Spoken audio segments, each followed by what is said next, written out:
here and have this conversation using your name, but not necessarily what you think. Yeah, I can't believe there's no faculty member or Oh, anyone I on can the always panel believe that. at all. Why? Well, let's go. What did Robinson say? You make a choice. Do you really want to figure this out? Or are you propagating a certain position? Whatever Cosby and his friend Alvin Toussaint or whatever have to say, you ain't got to agree or disagree with any of it. What we can all agree to is that all conversations about policy come out of a context. Are we not clear?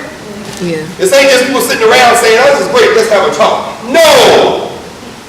Bills are paid. Flights are arranged. Hotel rooms are booked. Television networks are encumbered. Airtime is bought. What is the context for this conversation? And what is it about the Cosby message? Forget Bill Cosby. Forget Bill Cosby if he's the biggest genius ever existed, or forget Bill Cosby's a crazy old man who somebody should put a coat over and sit down and feed some warm soup. Forget what you think about Bill Cosby. The question you should be asking is what? What are they trying? Why is his message continually allowed to reinscribe and be produced? What is Cosby saying at the core of his message? Black men step up. Yes, it's your fault. Yeah. Do it yourself. Good message, right? Sure it is. What else is there to the message? Pull yourself up by your own. Right, when you got your bootstrap that you made out of air and pulled them up to your ankles in a miracle of human history, perhaps the most incredible story of the last millennium of human history, and you show up at the job place and you don't get a job, this is what you do, Bill! You don't have an answer to that, do you? That's what I thought. Why they keep giving you the mic? Because you ain't saying nothing about what happens when everyone shows up with some bootstraps she made out of tissue paper and doesn't get the job. That's why they let you on TV all the time. Because what is absent is the critique of this system. And whether it's the Black tradition or Marxism, both of these traditions have at their core the critique of the system. Robinson is not against Marxism. He's just saying it doesn't capture the explanatory force necessary to get us where we say we want to go. You got to make a choice, Bill, Alvin, Skip, Howard leadership. You got to make a choice. Are you Negroes looking to be the next bourgeoisie, the next manager class of capitalism? Or are you trying to figure out a way for people to get beyond this? You can't get through capitalism without grappling with it. You don't throw all your money away, but is there a better answer? If so, judgments must be made. Choices taken. Choices taken. We continue. Next paragraph. The inquiry required that both Marxism and Black radicalism be subjected to interrogations of unusual form. The first, Marxism, because few of its adherents had striven hard enough to recognize its profound but ambiguous indebtedness to what? Western civilization. Everybody is throwing Marx, but don't want to deal with this connection to Western civilization. The second, Black radicalism, because the very circumstance of its appearance has required that it be misinterpreted and diminished. Let's stop right there. Gosh. What does he mean by the very circumstances of its appearance? Its connotation. Its connotation is, why did it appear? What caused the appearance of the Black radical tradition? The appearance of the Negro. And where did the Negro appear in this narrative? Slavery. You are inconvenient. Your mere presence is inconvenient. Here we are fighting each other, building a world, and then we go get this help, and now it's standing there, and we're like, damn, what do we do with them? Let's keep them working. Then all of a sudden they figure out a way to get out of that. It's like, oh, okay.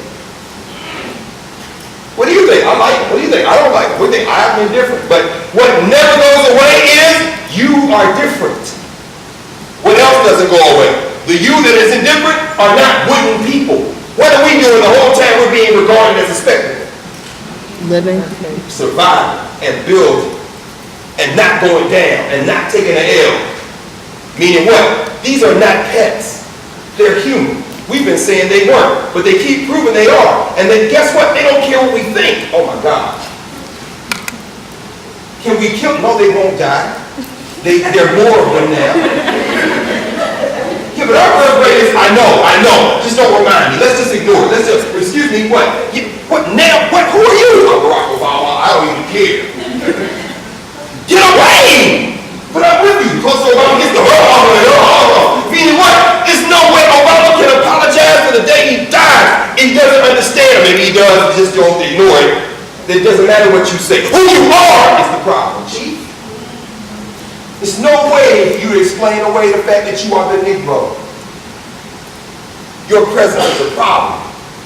Meaning, Robinson says, chapter in the second paragraph, he says, it's the very circumstances of his appearance, the inscription of race, has required that it be misinterpreted and diminished.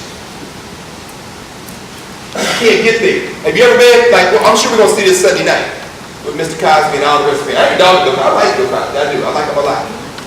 Amen. He got his PhD, his EDD at University of Massachusetts for writing about his EDD, right? About Bill Cosby and the Cosby Kids. I mean, the dude grew up in the Richard Allen Projects in North Philly. How brilliant is it to turn the Richard Allen Projects into a cartoon on Saturday morning and nobody ever realizes who you're talking about?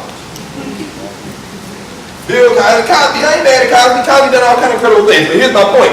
When you sit on stage or you have an audience and it's mixed racially, a different income, and then somebody says, we all want the same things, it's not true. We all don't want the same things.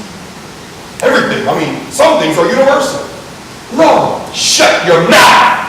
There's nothing universal. It's all in a context. And we can all agree to want the same goals in a context, but to ignore the context is to play me more cheap, which is why you turn on TV and get mad at these things and yell at the screen. But you shouldn't yell at the screen. Now I've talked to myself. I shouldn't be yelling at the screen either. Why? Because I'm yelling at the screen because I'm assuming everybody knows what you're talking about. Why would you say that? What do you mean, why would you say it? Anybody have no common definition of this? So we see. I have hoped to contribute to the correction of these errors by challenging, in both instances, the displacement of history by area form theory, meaning what? Theory that's not grounded in what? Context. Context, anything. Area form, meaning what? We're just going to make it up. Okay. I think, who's stronger? Wonder Woman or Superman? What's your question if somebody asks you that question?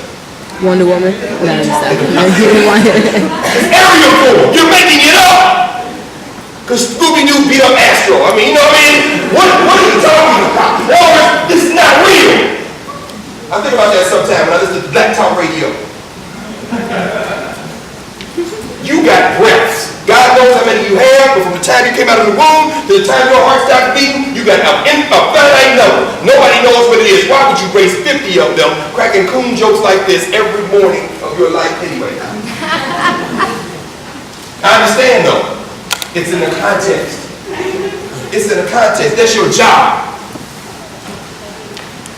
Isn't Steve Harvey coming here the week of homecoming for the broadcast, the Steve Harvey show? Yeah.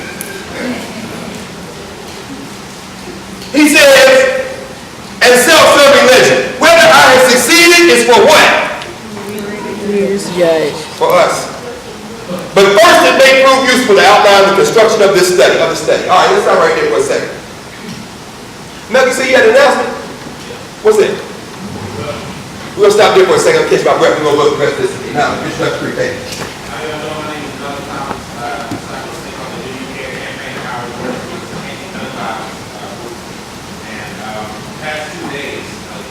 Yesterday and today, collecting names of people who have been killed by gun violence.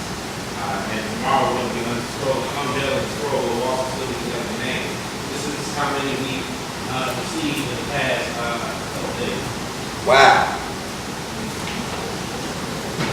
Here it comes. Boom! Don't be down here. Somebody straighten it out, Daddy.